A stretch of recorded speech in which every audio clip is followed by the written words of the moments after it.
కోబెన్ పరిశోధన 1968 అభ్యసన ప్రక్రియలో ఇంద్రియాలకు సంబంధించిన ఫలితాలను కింది విధంగా వివరించారు. మన ఇంద్రియాలు పంచేంద్రియాలు అంటాం కదా, కళ్ళు, చెవి, ముక్కు, నాలుక, చర్మం. వీటి ద్వారా మనము ఎంత అభ్యసించగలము అనేదన్నమాట. రుచి ద్వారా అనగా నాలుక ద్వారా 1%, స్పర్శ చర్మం ద్వారా 1.5%, వాసన ద్వారా ముక్కు 3.5%, వినడం ద్వారా చెవి ద్వారా 11%, చూడడం ద్వారా కన్ను 83%. దీనికి చిన్న ట్రిక్కు, అంటే ముక్కు అంటే వాసన ద్వారా, ముక్కు ద్వారా అన్నాం కదా, అంటే 3 అని గుర్తుపెట్టుకోండి. 3.5% ముక్కు ద్వారా అభ్యసిస్తాము అన్నట్టు. వినడం ద్వారా మనకి ఎన్ని చెవులు ఉన్నాయి? 2 చెవులు ఉన్నాయి.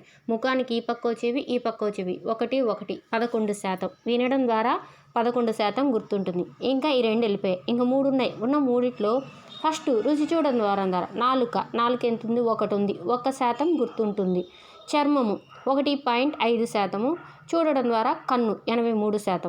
ఓకేనా? నేను చెప్పిన ట్రిక్ మీకు నచ్చితే ఫాలో అవ్వండి.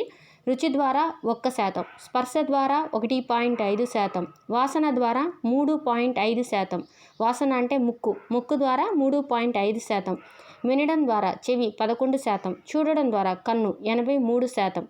కోబెన్ ప్రకారం అభ్యసన ప్రక్రియలో ఇంద్రియాలకు సంబంధించిన ఫలితాలు ఇలా ఉంటాయి.